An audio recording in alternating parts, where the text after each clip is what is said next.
Hello students, welcome. आज हम अपना लेक्चर नंबर 27 स्टार्ट करेंगे। लेक्चर नंबर 26 में हमने कंपनी एक्ट 2013 जो है उसको स्टार्ट कर लिया था। और आज इस लेक्चर नंबर 27 में कंपनी एक्ट में जो भी हमारा रह गया था उसको हम इस लेक्चर में कवर करेंगे। तो बेसिकली इस लेक्चर में हम memorandum of association MOA, article of association AOA, prospectus, directors and meetings, इनको हम लोग जो है डिस्कस करेंगे। ठीक है, तो सबसे पहले देखते हैं मेमोरेंडम ऑफ एसोसिएशन क्या होते हैं। तो memorandum of association is a legal document which describe the purpose for which the company is formed. तो बेसिकली मेमोरेंडम ऑफ एसोसिएशन जो होता है एक लीगल डॉक्यूमेंट होता है जिससे हमें कंपनी का पर्पस पता चलता है कि कंपनी जो है किस लिए फॉर्म की गई है। It defines the power of the company and the conditions under which it operates. इस लीगल डॉक्यूमेंट के अंदर वो सारी कंडीशंस लिखी होती हैं, वो सारी पावर्स होती हैं जिनको आगे चल के कंपनी यूज करेगी और उनके थ्रू कंपनी जो है ऑपरेट होगी। It is a document that contains all the rules and regulations that govern a companies relation with the outside world. क्योंकि कंपनी को आउटसाइड वर्ल्ड में जाके इंटरेक्शन करना है, आउटसाइड लोगों के साथ बिजनेस करना है, तो उन कंपनी के बेसिकली मेमोरेंडम ऑफ एसोसिएशन में रूल एंड रेगुलेशंस लिखे होते हैं।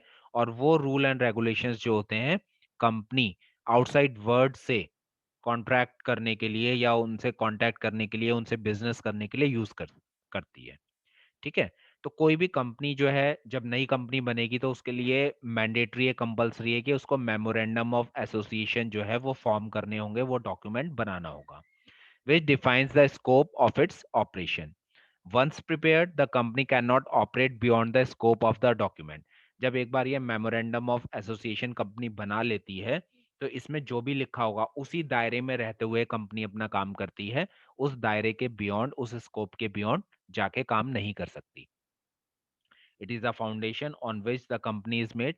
The entire structure of the company is detailed in the memorandum of the association.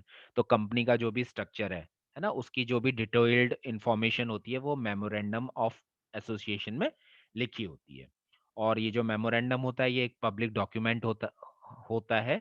If a person wants to enter into any contract with the company, all he has to do is pay the required fees to the registrar of company and obtain the memorandum of association। मान लीजिए कोई person है, वो company के साथ business करना चाहता है या कोई कॉन्ट्रैक्ट करना चाहता है, तो वो रजिस्ट्रार ऑफ कंपनी में जाके एक नॉमिनल फी देके उस कंपनी का मेमोरेंडम ऑफ एसोसिएशन ले सकता है और उसको स्टडी कर सकता है। तो कंपनी के बारे में उसको सारी जानकारी हो जाएगी। Through the memorandum of association he will get all the details of the company. It is the duty of the person who indulges in any transaction with the company to know about its memorandum। है ना, तो ये person की basically responsibility है। अगर वो किसी company के साथ डीलिंग करने करने जा रहा है तो वो उस कंपनी के मेमोरेंडम ऑफ एसोसिएशन को स्टडी करे। और अगर हम कंपनी एक्ट की बात करें तो कंपनी एक्ट के सेक्शन 2/56 में मेमोरेंडम ऑफ एसोसिएशन को डिफाइन किया गया है। ठीक, all the alteration that are made in the memorandum from time to time will also be a part of the memorandum of association। तो ऐसा नहीं है कि एक बार मेमोरेंडम ऑफ एसोसिएशन डॉक्यूमेंट बना दिया गया है तो फर्दर उसमें चेंजेस नहीं होंगे, है ना। तो टाइम टू टाइम जैसे जैसे कंपनी आगे बढ़ती चली जाती है तो मेमोरेंडम के अंदर भी चेंजेस होते रहते हैं और वो सारे के सारे मेमोरेंडम ऑफ एसोसिएशन के ही पार्ट कहलाते हैं। Memorandum of association is essential for registration of a company, है ना। कोई अगर आप नई कंपनी खोलना चाहते हैं तो उसके लिए मेमोरेंडम ऑफ एसोसिएशन जो डॉक्यूमेंट है वो जरूरी है। अगर वो आपने नहीं बनाया तो आपकी कंपनी जो है वो फॉर्म नहीं हो सकती। Section 7/1/A of the act state that for incorporation of a company, memorandum of association and articles of association of the company should be filed with the registrar, है ना। तो अगर कोई पर्सन जो है अपनी नई कंपनी खोलना चाहता है तो सेक्शन 7/1A इस कंपनी एक्ट 2013 का हमें ये बताता है कि उसके लिए मेमोरेंडम एसोसिएशन भी जरूरी है और आर्टिकल ऑफ एसोसिएशन भी जरूरी है, और दोनों को रजिस्ट्रार के पास फाइल करना होता है। ठीक है, तो अब दूसरा इसमें जैसे अभी term I article of association, तो अब नेक्स्ट हमारी टर्म है आर्टिकल ऑफ एसोसिएशन। तो ये भी बेसिकली हमारा एक डॉक्यूमेंट है, और ये क्या डिफाइन, कंपनी एक्ट कैसे डिफाइन करता है इसको? Article of association of a company originally framed or as altered from time to time. एक तो ओरिजिनली इसको बनाया जाता है, फिर टाइम टू टाइम उसमें चेंजेस कर सकते हैं, in pursuance of any previous company law or of the present. ठीक है, कंपनी लॉ के थ्रू, चाहे वो पुराना लॉ रहा हो या अब का लॉ है, उसके थ्रू हम बेसिकली इसको बनाते हैं। अब इसके अंदर होता क्या है? तो article of association prescribes the rules, regulation and the bylaws for the internal management of the company, the conduct of its business, and is a document of Paramount significance in the life of a company. ठीक है, तो जैसे memorandum of association जो होता है वो outside world से interaction के लिए होता है, वैसे ही आर्टिकल ऑफ एसोसिएशन जो होता है वो इंटरनल मैनेजमेंट कंपनी का कैसा होगा, है ना, उसके लिए आर्टिकल ऑफ एसोसिएशन होता है। तो बेसिकली इसके अंदर कंपनी के अंदर कौन से रूल्स चलेंगे, कंपनी के क्या क्या रेगुलेशंस रहेंगे, कंपनी के बायलॉज क्या रहेंगे इंटरनल मैनेजमेंट को लेके, वो सारी चीजें आर्टिकल ऑफ एसोसिएशन में लिखी होती है। The article of a company have often been compared to rule book of the company, है ना। तो आर्टिकल ऑफ एसोसिएशन को कई बार हम कंपनी की रूल बुक से भी कंपेयर कर लेते हैं कि भाई इसमें तो सारी चीजें, रूल एंड रेगुलेशन लिखे हैं जो कंपनी के अंदर रूल एंड रेगुलेशन चल रहे हैं, that regulates the management and powers of the company and it's officers. It prescribes several details of the company's inner working, such as the manner of the making calls, directors, employees, qualification, power and duties of auditor. तो basically इसके अंदर company के बारे में कई तरह की information भी होती है ना, जैसे किसी को कॉल करनी है तो उसका क्या मैनर रहेगा, डायरेक्टर या एम्प्लॉयज की क्वालिफिकेशन क्या है, क्या पावर्स हैं, क्या ड्यूटीज हैं ऑडिटर की, तो इस तरह की सारी चीजें इसके अंदर लिखी हुई होती हैं। ठीक है, तो यहाँ पे बेसिकली इस वाले स्लाइड के अंदर आपको डिफरेंस दिया है मेमोरेंडम ऑफ एसोसिएशन और आर्टिकल ऑफ एसोसिएशन के बीच में। तो बेसिकली हमने दोनों को पढ़ लिया है, तो उन्हीं पैरामीटर्स को बेसिकली यहाँ पे डिफाइन किया गया है, तो मैं इसको अलग से डिस्कस नहीं करूंगा, आप लोग इसको पढ़ लेंगे तो आपको ये इजीली समझ आ जाएगा। अब हम बात करते हैं प्रोस्पेक्टस की। अब कंपनी एक्ट में एक और टर्म यूज की गई है प्रोस्पेक्टस। तो प्रोस्पेक्टस क्या होता है? तो पहले मैं आपको जनरल बता देता हूं कि कोई भी कंपनी जो है वो कंपनी अपने लिए मार्केट से पैसा उठाना चाहती है ना। भाई कंपनी को आगे चल के इन्वेस्ट, एक्सपेंड करना है अपने आप को, तो उसके लिए कंपनी को पैसा चाहिए, कैपिटल चाहिए। वो पैसा कहाँ से आएगा? वो लोगों के थ्रू पैसा आता है, मार्केट से पैसा आता है। तो उसके लिए कंपनी क्या करेगी? उसके लिए कंपनी पब्लिक को इनवाइट करेगी, है ना, ऑफर देगी, इनविटेशन देगी कि कंपनी की जो कुछ फाइनेंशियल सिक्योरिटीज हैं उसमें पब्लिक जो है वो इन्वेस्टमेंट करे। तो ये जो ऑफर दिया जाएगा ये किसी एक डॉक्यूमेंट के थ्रू दिया जाएगा, है ना। तो उस डॉक्यूमेंट को बोला जाता है प्रोस्पेक्टस। अब बेसिकली क्या है, जब हम किसी स्कूल के बारे में, कॉलेज के बारे में, यूनिवर्सिटी के बारे में कोई जानकारी चाहते हैं, है ना, तो सबसे पहले हम क्या देखते हैं? उस स्कूल, कॉलेज, यूनिवर्सिटी का प्रोस्पेक्टस देखते हैं। तो उस प्रोस्पेक्टस से हमें ये पता चल जाता है कि इस यूनिवर्सिटी के अंदर कौन से कोर्सेज हैं, है ना, एडमिशन के लिए क्या एलिजिबिलिटी क्राइटेरिया है, कितनी सीट्स हैं, इस तरह की सारी इंफॉर्मेशन हमें प्रोस्पेक्टस से मिल जाती है। तो अब इसको प्रोस्पेक्टस को अगर हम देखें, इसका डेफिनेशन देखें, तो एनी नोटिस, सर्कुलर, एडवर्टाइजमेंट और any other communication inviting offers from the public. Public के लिए ऑफर इसमें दिया जाता है, पब्लिक को इनवाइट किया जाता है ताकि कंपनी, पब्लिक जो है वो कंपनी के शेयर्स और डिवेंचर्स को परचेज करे। और जब पब्लिक जो है शेयर और डिवेंचर्स को परचेज करेगी, इसका मतलब वो पैसा कहाँ जाएगा? वो पैसा कंपनी के पास आएगा, कंपनी उस पैसे को अपने एक्सपेंशन के लिए इस्तेमाल करेगी। तो ये जो है, ये कोई भी नोटिस हो सकता है, ये कोई सर्कुलर हो सकता है, एडवर्टाइजमेंट हो सकता है, या किसी कोई भी अदर कम्युनिकेशन हो सकता है जिसमें पब्लिक को इनवाइट किया जा रहा है कि पब्लिक आए और कंपनी में इन्वेस्टमेंट करे।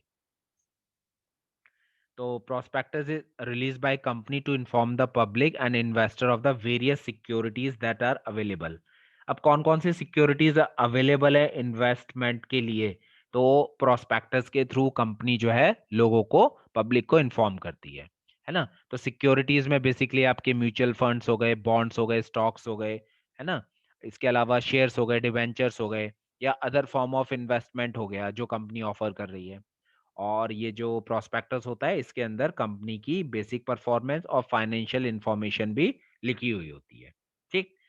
प्रोस्पेक्टस जो होता है वो लीगल डॉक्यूमेंट होता है जिसको सेबी के पास फाइल करना होता है पहले। कोई किसी भी इन्वेस्टमेंट, अगर कंपनी कोई इन्वेस्टमेंट चाहती है पब्लिक से, तो पहले प्रोस्पेक्टस बना के उसको सेबी मतलब stock and exchange board of India जो है हमारा, उसके पास फाइल किया जाएगा। और यहाँ सेबी से जब मंजूरी मिल जाएगी तभी कंपनी जो है पब्लिक को ऑफर दे सकती है, इस प्रोस्पेक्टस को इशू कर सकती है। अब किस कंपनी को प्रोस्पेक्टस इशू करना होता है या करना, कौन कौन सी कंपनी जो है प्रोस्पेक्टस को इशू कर सकती हैं, तो पब्लिक लिस्टेड कंपनी, कोई भी कंपनी जो पब्लिक है ना, और लिस्टेड है, ठीक है, और वो अपने शेयर्स और डिबेंचर्स जो है पब्लिक के लिए देना चाहती है, पब्लिक को इन्वेस्टमेंट पर्पस के लिए देना चाहती है, तो पब्लिक लिस्टेड कंपनी जो है उसको क्या करेगी, प्रोस्पेक्टस को इशू करेगी, प्राइवेट कंपनी नहीं करेगी। ठीक है, तो पब्लिक लिस्टेड कंपनी ही प्रोस्पेक्टस को इशू कर सकती है। या दूसरा केस ये है कि अगर कोई प्राइवेट कंपनी है वो आगे चल के पब्लिक कंपनी में कन्वर्ट होना चाहती है, तो जैसे ही वो पब्लिक कंपनी में कन्वर्ट हो जाएगी और अपनी जो सिक्योरिटीज है, फाइनेंशियल सिक्योरिटीज या जो शेयर एंड डिबेंचर्स हैं, वो पब्लिक के लिए ऑफर दे सकती है कि पब्लिक उसमें इनवाइट करें, तो ऐसी प्राइवेट कंपनी भी आगे चल के क्या कर सकती हैं, प्रोस्पेक्टस इशू कर सकती है। रिक्वायरमेंट क्या है प्रोस्पेक्टस की, ठीक है, किसको प्रोस्पेक्टस कहा जाएगा, एक तो ये राइटिंग में होना चाहिए, है ना, ये कंपनी के द्वारा इशू किया गया हो या कंपनी के बिहाफ पे किसी बॉडी कॉर्पोरेट के थ्रू, दूसरे कॉर्पोरेट के थ्रू इशू किया गया हो, पब्लिक के लिए इशू हो और इसमें पब्लिक के लिए इनविटेशन हो, जिसमें ये कहा गया हो कि वो कंपनी के शेयर एंड डिवेंचर्स जो है उसमें इन्वेस्टमेंट करे। सेक्शन 26 कंपनी एक्ट का ये बताता है कि प्रोस्पेक्टस में क्या क्या होना चाहिए। तो बहुत सारी चीजें हैं प्रोस्पेक्टस में जो होनी चाहिए, मैं थोड़ा सा आपको शॉर्ट में बता देता हूँ। जैसे एक तो प्रोस्पेक्टस के ऊपर डेट और साइन होनी चाहिए, है ना। उसके बाद कंपनी का रजिस्टर्ड ऑफिस कहाँ पर है, उसका क्या एड्रेस है, कंपनी सेक्रेटरी कौन है, चीफ फाइनेंशियल ऑफिसर कौन है, auditors, legal adviser, bankers, trustee, इन सबके नेम और एड्रेस जो है प्रोस्पेक्टस में मेंशन होते हैं। फिर जो भी इशू प्रोस्पेक्टस मतलब इशू किया गया, जिस ऑफर के लिए इशू किया गया, उसकी डेट ऑफ ओपनिंग क्या है, डेट ऑफ क्लोजिंग क्या है। फिर बोर्ड ऑफ डायरेक्टर की तरफ से एक सेपरेट बैंक अकाउंट की डिटेल्स इसके अंदर होती हैं, है ना। इसमें डायरेक्टर्स, ऑडिटर और बैंकर्स के कंसेंट सबकी मंजूरी होती है। इसमें फिर टाइम शेड्यूल और प्रोसीजर होता है कि किस तरह से सिक्योरिटीज जो है उनका अलॉटमेंट किया जाएगा पब्लिक को। कंपनी का कैपिटल स्ट्रक्चर होता है, कंपनी का फाइनेंशियल स्टेटस क्या होता है, इस तरह की चीजें इसके अंदर होती हैं। ठीक है, main objects of public offer and terms of the present issue, public के लिए ऑफर जो है उसका मेन ऑब्जेक्टिव क्या है, जो कंपनी ये जो है प्रोस्पेक्टस क्यों जारी कर रही है ना, तो उसका ऑब्जेक्टिव क्या है वो इसके अंदर होता है। और कंपनी का प्रेजेंट बिजनेस क्या है, कंपनी कौन सा बिजनेस करती है और कंपनी की लोकेशन क्या है, ये सब इसके अंदर मेंशन होता है। फिर टाइप्स ऑफ प्रोस्पेक्टस हम देखते हैं, बेसिकली ये चार तरह के प्रोस्पेक्टस होते हैं। पहला इसमें एब्रिज्ड प्रोस्पेक्टस, ठीक है। अगर मैं बात करूं एक प्रोस्पेक्टस की, है ना, तो एक कंपनी का जो प्रोस्पेक्टस है वो 300, 400 या 500 पेजेस का हो सकता है। ठीक, तो कंपनी एक्ट 1956 ये कहता है कि कंपनी जो है कोई भी एप्लीकेशन इशू नहीं कर सकती अगर उसके साथ एब्रिज प्रोस्पेक्टस ना लगा हो, है ना। तो एब्रिज का मतलब होता है शॉर्ट। तो जैसे मैंने बताया कि 300, 400 या 500 पेजेस का प्रोस्पेक्टस होता है, तो उसको अगर शॉर्ट कर दें प्रोस्पेक्टस को, तो उसको बोला जाता है एब्रिज्ड प्रोस्पेक्टस। तो एप्लीकेशन फॉर्म के साथ कंपनी के सेलिएंट फीचर्स लगाना जरूरी है, शॉर्ट प्रोस्पेक्टस लगाना जरूरी है, तभी कंपनी जो है शेयर डिबेंचर्स में इन्वेस्टमेंट के लिए एप्लीकेशन इशू कर सकती है। तो company can not do so if it does not contain the salient features of the prospectus of the memorandum. ठीक है, this is known as abridged prospectus.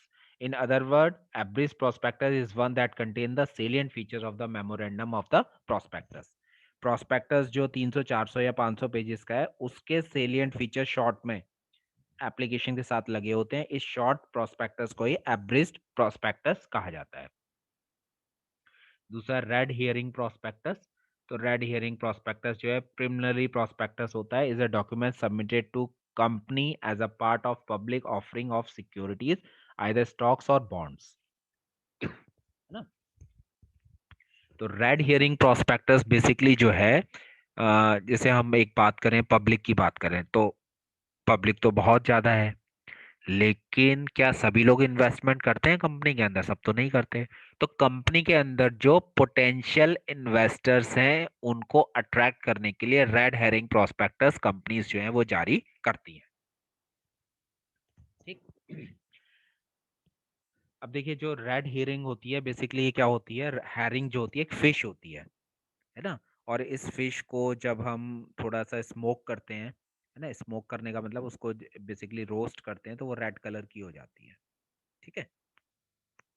तो अगर हम स्टॉक मार्केट के अंदर बेसिकली जो हमारी जनरल पब्लिक है उसको एक फिश माना गया है, अब उसको अट्रैक्ट करना है अपने जाल में। जैसे मछली को पकड़ने के लिए हम जाल बिछाते हैं ना, है ना। तो यहाँ पे जाल बिछाने का मतलब ये है, जाल नहीं बिछा रहे हम, किसी को इसमें गलत तरीके से अपनी तरफ अट्रैक्ट नहीं कर रहे हैं, हम बेसिकली पोटेंशियल इन्वेस्टर को अट्रैक्ट कर रहे हैं, इसलिए इसका नाम रेड हेरिंग प्रोस्पेक्टस है। ठीक है। तो red herring prospectus is issue to potential investors, ये मैंने आपको बताई दिया। लेकिन इस प्रोस्पेक्टस के अंदर पूरी जानकारी नहीं होती है, does not complete particulars on the price of the securities offered and quantum of securities to be issued. इसमें दो इंफॉर्मेशन नहीं होती हैं, एक तो नंबर ऑफ शेयर्स कितने होंगे, और दूसरा उनका क्वांटम मतलब क्वांटिटी। हाँ, नंबर ऑफ शेयर्स मतलब उनकी क्वांटिटी कितनी होगी और उनका प्राइस कितना होगा, ये इसके अंदर मेंशन नहीं होता है। फ्रंट पेज पे रेड कलर से, बोल्ड रेड कलर से एक डिस्क्लेमर मतलब चेतावनी लिखी होती है, information in the prospectus is not complete and may be changed. Information इसमें कंप्लीट नहीं है, चेंज हो सकती है, एंड दैट द सिक्योरिटीज में not be sold until the registration statement. और सिक्योरिटीज तब तक नहीं बेची जा सकती जब तक कि इन्वेस्टमेंट रजिस्ट्रेशन प्रोसेस जो है वो कंप्लीट नहीं हो जाता। ठीक है। अभी जो पोटेंशियल इन्वेस्टर होते हैं, potential investors may not place buy orders for the security based solely on the information contained within the preliminary prospectus. जो पोटेंशियल इन्वेस्टर्स होते हैं वो क्या करते हैं, वो बेसिकली इस इंफॉर्मेशन के बेस पे परचेज ऑर्डर अपना प्लेस नहीं कर सकते, है ना।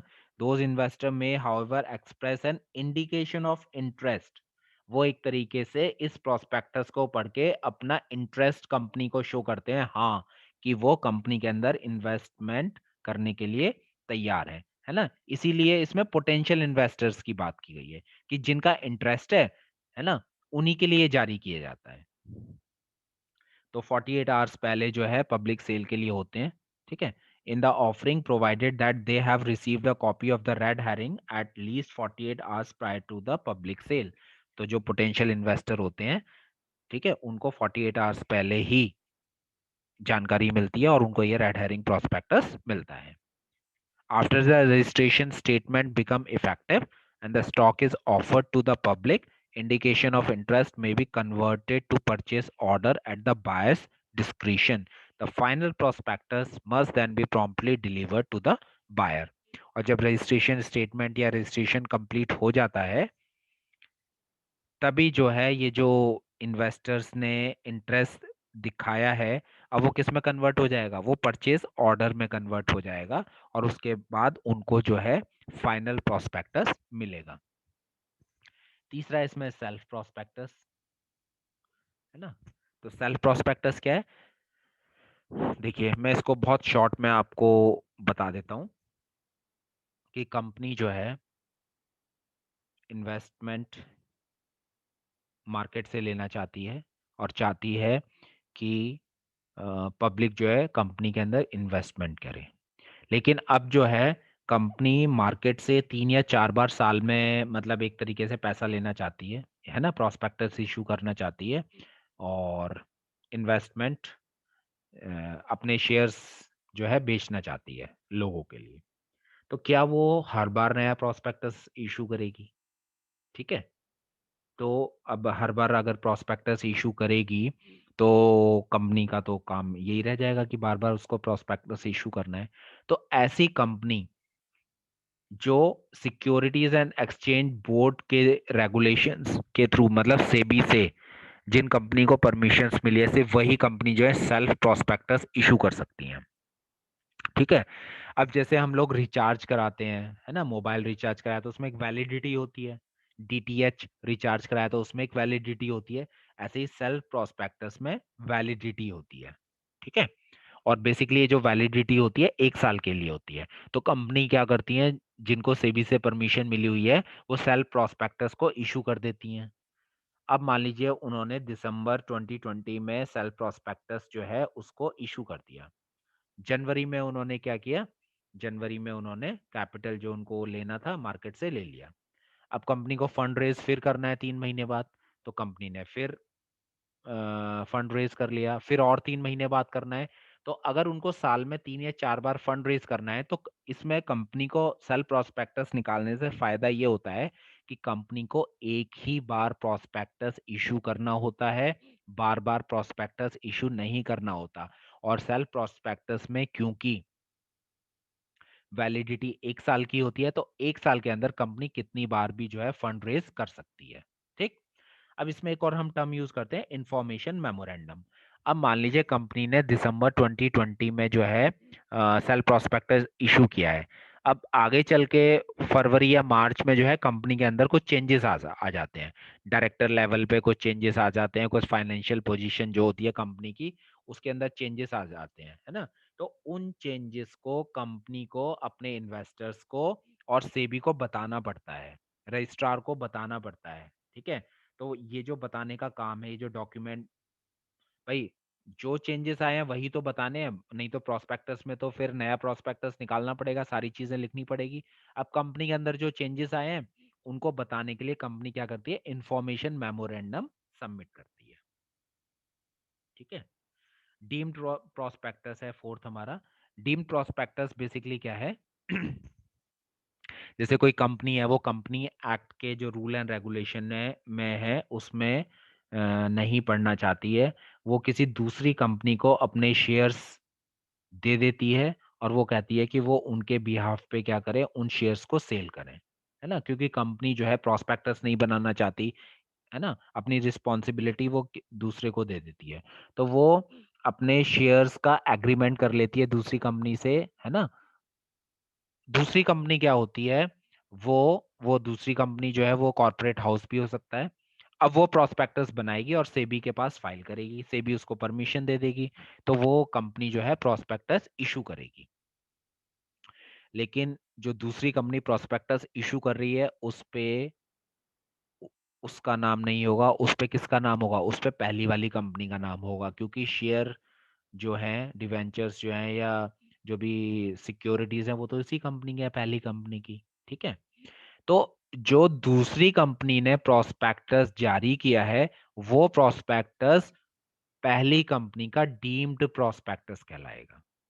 ठीक है, भाई कंपनी ने खुद नहीं किया लेकिन दूसरी कंपनी को हायर किया कि उनके बिहाफ पे वो कंपनी प्रोस्पेक्टस बनाए और उसको सेबी से पास करवा के उसको इशू करे, तो वो दूसरी कंपनी का प्रोस्पेक्टस नहीं कहलाएगा, वो पहली कंपनी का डीम्ड प्रोस्पेक्टस कहलाएगा। ठीक, नेक्स्ट इसमें हमारा टॉपिक है डायरेक्टर्स ऑफ अ कंपनी। तो पहले डेफिनेशन देख लेते हैं। सेक्शन 2/34 जो है कंपनी एक्ट 2013 का, उसमें डायरेक्टर्स के बारे में जानकारी दी गई है। तो डायरेक्टर कौन होता है, director means a director appointed to the board of a company.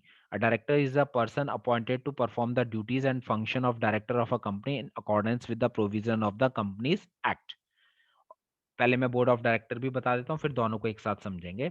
2/10 क्या कहता है कंपनी एक्ट का, वो बोर्ड ऑफ डायरेक्टर के बारे में बताता है। A board in relation to a company means the collective body of the directors of the company. ठीक है, अब बेसिकली जो कंपनीज होती हैं उसमें जरूरी नहीं है एक ही डायरेक्टर हो, उसमें 6 या 7 डायरेक्टर भी हो सकते हैं। उन 6 या 7 डायरेक्टर को मिला के जो एक बोर्ड बनता है उसकी बात की गई है, बोर्ड ऑफ डायरेक्टर्स की, है ना। वो पूरा एक बोर्ड हो गया, उसमें 6 या 7 डायरेक्टर हैं, ज्यादा भी हो सकते हैं, कम भी हो सकते हैं। और डायरेक्टर जो है, जो भी डायरेक्टर अपॉइंट होगा वो इस बोर्ड के लिए अपॉइंट होगा। तो director means a director appointed to the board of a company. और बेसिकली ये क्या करेगा, ये appointed to perform the duties and function of director of a company. Company के जो भी डायरेक्टर की ड्यूटीज और फंक्शन होते हैं, कंपनी एक्ट 2013 के प्रोविजन के अकॉर्डिंग उन ड्यूटीज और उन फंक्शन को ये परफॉर्म करेगा। ठीक है। रिस्पॉन्सिबिलिटी क्या है डायरेक्टर की? Determining the company strategic objective and policies. Company के लिए स्ट्रेटेजी बनाना, पॉलिसी बनाना, ये डायरेक्टर्स की रिस्पॉन्सिबिलिटी होती है। कंपनी की प्रोग्रेस को मॉनिटर करना, है ना, कि कंपनी के ऑब्जेक्टिव्स और पॉलिसी अचीव हो पा रहे हैं, नहीं हो पा रहे हैं। सीनियर मैनेजमेंट को अपॉइंटमेंट करना। फिर accounting for the companies activity to relevant parties. ठीक है। मतलब ओवरऑल कंपनी के लिए पॉलिसी बनाना और कंपनी को चलाना, ये काम किसका होता है? डायरेक्टर का होता है। अगर हम मिनिमम डायरेक्टर्स की बात करें, तो अगर 1 पर्सन कंपनी है, जो हमारा कंपनी एक्ट 2013 है, उसमें 1 पर्सन कंपनी का कॉन्सेप्ट दिया गया है कि 1 पर्सन से भी कंपनी बन सकती है। तो 1 पर्सन कंपनी है तो उसमें मिनिमम 1 डायरेक्टर होना चाहिए। प्राइवेट लिमिटेड कंपनी है तो उसमें 2 डायरेक्टर होने चाहिए। और पब्लिक लिमिटेड कंपनी है तो उसमें 3 डायरेक्टर मिनिमम होने चाहिए। और जो मैक्सिमम डायरेक्टर हैं वो कितने होने चाहिए? 15 होने चाहिए। Maximum 15 director can be appointed in any format of company, 1 person company, public और प्राइवेट। लेकिन 15 से भी इसको बढ़ाया जा सकता है। By passing special resolution company can increase the number of director beyond 15। अब जितने भी डायरेक्टर अपॉइंट किए जा रहे हैं बोर्ड के लिए, कंपनी के लिए, 1 director should be resident in India for more than 182 days in previous calendar year. तो कंपनी के अंदर मतलब 7 डायरेक्टर हैं सपोज, है ना।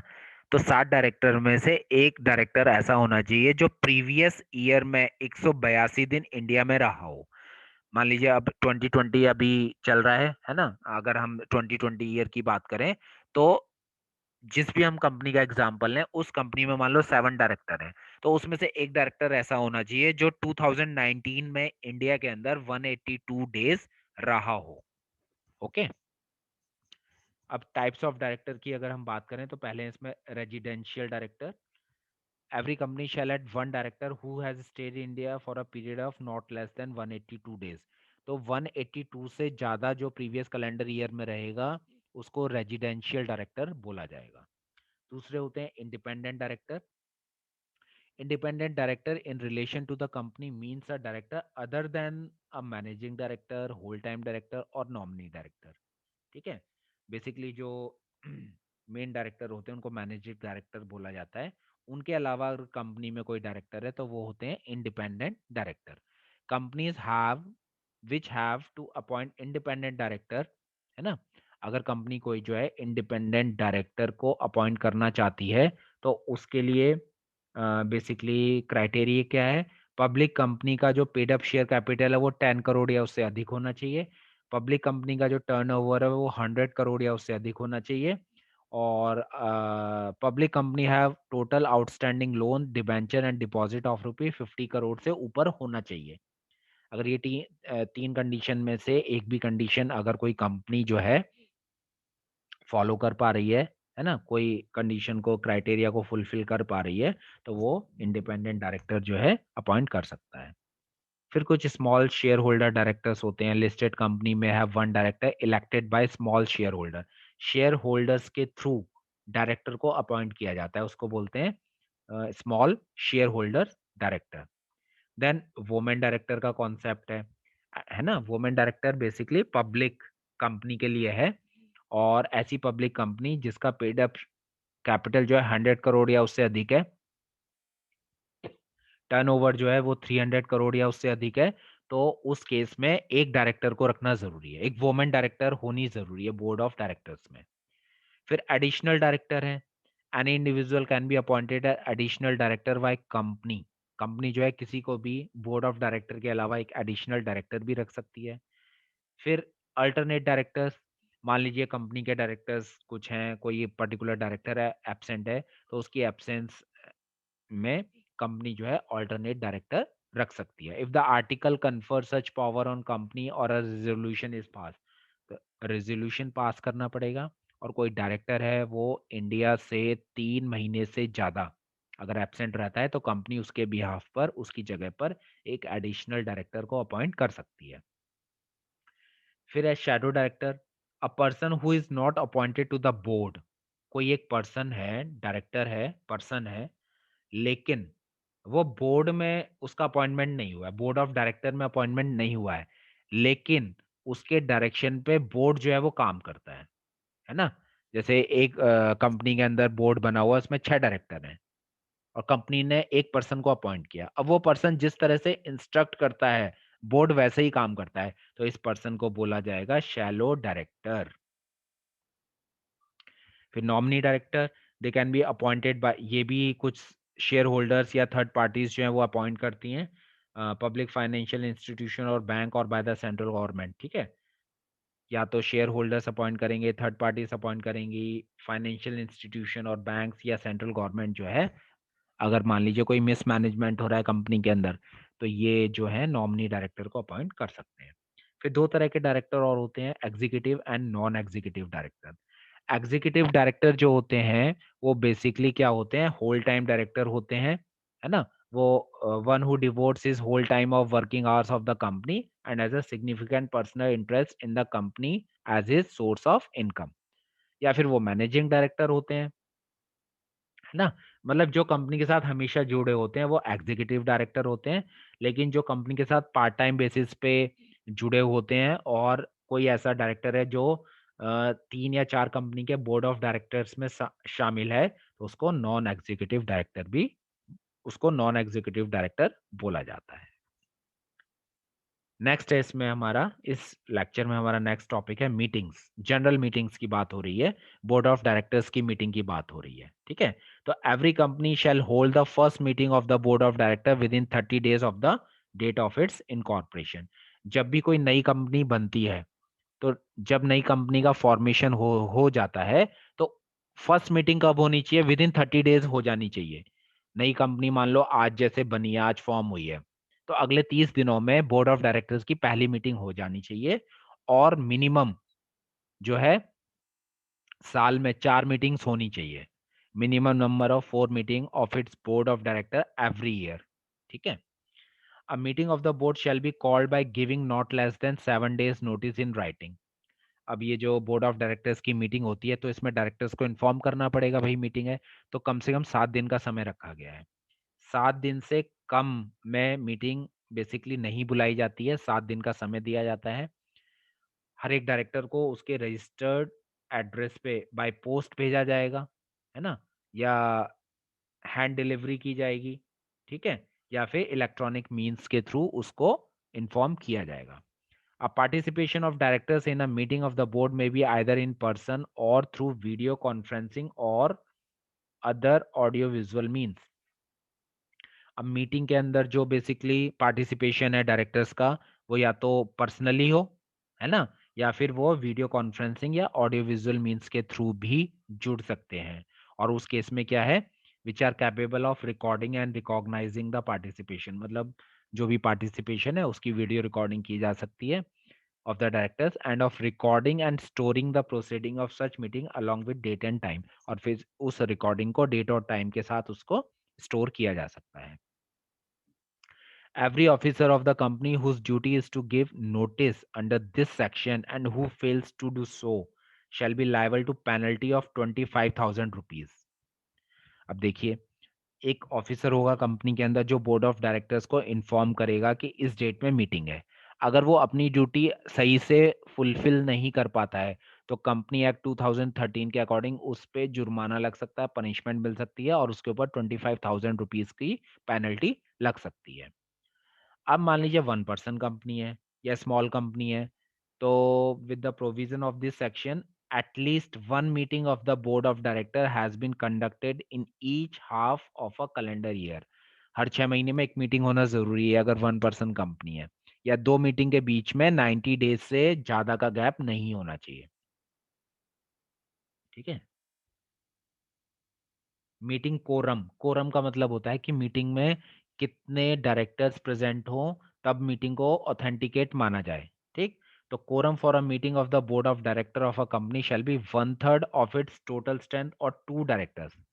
तो जैसे हमने बात करी थी कि 1/3 डायरेक्टर होने चाहिए, या सॉरी हमने बात करी थी कि मैक्सिमम 15 डायरेक्टर हो सकते हैं। अब मान लीजिए कंपनी में 10 डायरेक्टर हैं, तो 10 डायरेक्टर में का अगर 1/3 हम निकालेंगे तो लगभग 3.3 4 डायरेक्टर्स मान लीजिए आप, है ना।